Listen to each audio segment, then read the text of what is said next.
کی قیمتوں کو ہم کنٹرول کرنے کے لیے کیا کرنے جا رہے ہیں. گیس کا آگے بحران ہے, اس کے لیے کیا کریں, گندم کا بحران آ چکا ہے, آٹے کی قیمت کنٹرول نہیں ہو رہی, کیوں, کس کی وجوہات کیا ہیں, کیا ہم کرنے لگے ہیں, آج بنیادی ادویات نہیں مل رہی, کیوں نہیں مل رہی, ہم کیا کرنے لگے. نہیں, اس کے حساب سے 150 روپے کلو کا آٹا بک رہا ہے. ٹھیک ہے جی, آپ مجھے یہ بتائیں کہ 150 کلو آٹا, اگر ہم 1 کلو آٹے کی بات کریں, 150 روپے کلو آٹا ہے, اور 1 کلو آٹے میں کتنی روٹیاں بنتی ہیں میرے حساب سے؟ 1 کلو آٹے, جی بولیے آپ. 1 کلو آٹے میں 13 روٹیاں بنتی ہیں.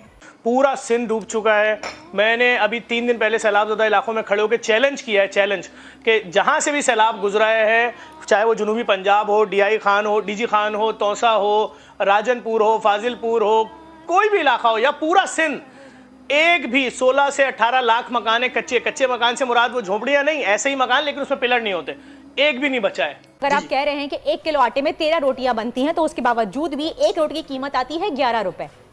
ٹھیک ہے, اس میں اگر آپ ایکسٹرا کاسٹ بھی لگا لیں, ایک سیکنڈ پلیز مجھے پورا کرنے دیجئے, اگر اس میں آپ ایکسٹرا کاسٹ بھی لگا لیتے ہیں, آپ کی بجلی کا خرچ ہو گیا, آپ کی لیبر کاسٹ ہو گئی, آپ کا تھوڑا سا اوپری خرچہ آ گیا, تو پھر بھی آپ 13 روپے کی ایک روٹی بیچ سکتے ہیں. لیکن اس وقت روٹی کراچی میں تو 20 روپے کی بک رہی ہے, مجھے پنجاب کا آئیڈیا نہیں, میرے خیال سے وہاں بھی اتنے کی ہی بک رہے گی. تو اتنا پروفٹ مارجن کیوں ہے؟ کیلکولیشن ہمارے ساتھ بیٹھ کے جو گورنمنٹ ہم جو ریٹ کرتے ہیں, یہ 20 روپے کا ہم نے ریٹ کیا, 7500 کی بوری تھی اس پہ کیا تھا, اور گورنمنٹ نے, ڈسٹرکٹ گورنمنٹ نے باقاعدہ بیٹھ کے کیلکولیشن کر کے ہمارے نان کی جو کاسٹ پڑ رہی تھی وہ 18 روپے 50 پیسے پڑ رہی تھی, 1.5 روپے انہوں نے ہمیں پروفٹ دیا کہ جی آپ کی جو دکاندار کے پروفٹ ہے اس کے بعد ہم نہیں بیچے. اب وہ بوری 1000 روپے بڑھ گئی ہے. اب مجھے بتائیں کہ ہم وہ جو 1000 بڑھا ہے وہ دکاندار کہاں لے کے جائے گا؟ بجلی کے بل آپ کو پتہ ہے کہ اس مہینے جس بندے کا بل 10,000 تھا وہ 25,000 سے 30,000 ہو گیا.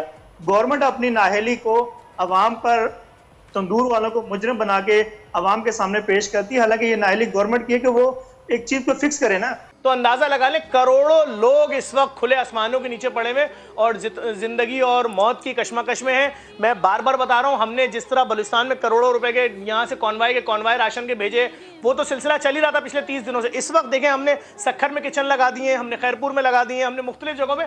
لیکن بات یہ کہ 1000 دیگ یا 500 دیگ وہاں سے بن کے اتر رہی, تو کروڑوں لوگوں کے لیے کسی کام کی نہیں ہے. ان کو اتنا سا ہے وہ راشن کی یہ پوزیشن ہے جو ہم ٹرک بھر بھر کے بھیج رہے ہیں. 500 بورے جو ایک ٹرک میں آ رہا ہے راشن, تو 5500 کے حساب سے لگا لیجئے 26 سے 28 لاکھ کا راشن آ رہا ہے. لیکن وہ 500 بورے تو ایک سٹاپ پہ ختم ہو رہے ہیں. پورا شہر یا پہاڑوں کے اوپر بیٹھا ہوا ہے یا پھر سڑک کے کنارے پہ بیٹھا ہوا ہے. جب میں پرسوں رات میں سکھر سے کراچی آیا ہوں تو رات 1 بجے چلا ہوں, دن میں 3 بجے کراچی پہنچا ہوں.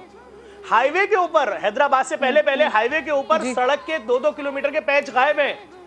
یہ تباہی مچی ہے. آپ کو وہاں پر لوگوں کے جانور مر گئے لاکھوں کی تعداد میں, کروڑوں لوگ کھلے آسمانوں کے نیچے ہیں. بارش ہو رہی ہے, لوگ متاثرین بیٹھے ہوئے, اپنے سر کے اوپر چینی کی بوری رکھی ہوئی پلاسٹک والی خالی, اگر کسی کے پاس ہے تو, کیونکہ ابھی کوئی امداد, کوئی ایسی چیز اب تک شروع نہیں ہوئی ہے, اور بارش رکنے کا نام ہی نہیں لے رہی ہے. یہ امداد, ظفر یہ جو امداد ہے نا, یہ جی میں سوال بھی ساتھ میں ایڈ, تھوڑا سا لیٹ بھی ہو گیا آپ, تو اب وقت بالکل ختم ہو رہا ہے. مجھے یہ بتائیے, یہاں پر جتنے بھی مہمان بیٹھے ہوئے نا, آج پروگرام کا اسپیشل مقصد ہی میرا یہ تھا کہ جتنی بھی ہمارے NGOs ہیں جو کام کر رہے ہیں, فلاحی کام کر رہے ہیں, ان تمام کے درمیان ایک کوارڈینیشن پیدا کی جائے تاکہ زیادہ سے زیادہ لوگوں تک مدد پہنچ سکے. تو یہاں پر عبدالشکور صاحب نے یہ آفر کیا ہے کہ وہ ایک پلیٹ فارم مہیا کرتے ہیں کہ جہاں پر تمام لوگ کوارڈینیشن کے ساتھ آگے کام کریں. تو are you agree with them? میں بالکل تیار ہوں, لیکن مسئلہ, ایک چھوٹا سا مسئلہ میں آپ لوگوں کو بتا دوں سب کو. چاروں طرف تباہی ہے. پنو عاقل تباہ, میرپور خاص تباہ, نواب شاہ تباہ, سکھر تباہ, لاڑکانہ تباہ, دادو تباہ, جدھر دیکھیں گے تباہی ہے. اب ہمیں یہ طے کرنا ہے کہ اگر ہم کراچی سے راشن روانہ کر رہے ہیں کون سا روٹ لیں. اگر دیکھیں, میں نے بار بار بولا کہ راشن تو بھائی خدا کے لیے ابھی روکو 3-4 دن. ابھی اس وقت بسکٹ, بھنا ہوا چنا اور پانی دے دو کہ لوگ 5 دن زندہ رہیں. دفنائیں گے کیسے اگر ہم نے یہ بھی نہیں بھیجا ان کے پاس؟ دیکھیں ان کے پاس پکانے کے لیے کچھ بھی نہیں ہے, ساری لکڑی گیری ہے. ہمارے جتنے کچن چل رہے ہیں اس وقت اندرون سندھ, اس کے لیے لکڑی ہم کہاں سے منگوا رہے ہیں ہمیں معلوم ہے. صرف ٹرانسپورٹیشن ہزاروں اور لاکھوں روپے دے رہے ہیں. اب بات صرف اتنی سی ہے, میں یہی گزارش کروں گا, کوئی بھی کوارڈینیشن بنتا ہے ہم تیار ہیں, میں کوئی پرابلم نہیں ہے. ہم تو لگے ہوئے اس وقت, ہم کروڑوں روپے. نہ رمضان کا ہم احترام کرتے ہیں, نہ ہم مشکلات کا احترام کرتے ہیں. ایک طرف ہم اپنے آپ کو مسلمان کہتے ہیں, لیکن دوسری طرف جیسے ہی کوئی موقع آتا ہے نا تو ہم اپنے 4-5 ہاتھ بھگا کر اس میں جو ہے نا باقاعدہ ڈوبنے کی اور غوطے لگانے کی کوشش کرتے ہیں, اتنا منافع بناتے ہیں. ان کے لیے کچھ کہنا چاہیں گے, کیونکہ اب ایک بار پھر یہ شروع ہو گیا ہے سب کچھ؟ میں صرف یہ بولوں گا کہ مجھے بڑا افسوس کے ساتھ کہنا پڑ رہا ہے, میں نے ابھی ایک دکان سے حیدرآباد میں ٹینٹ خریدے ہیں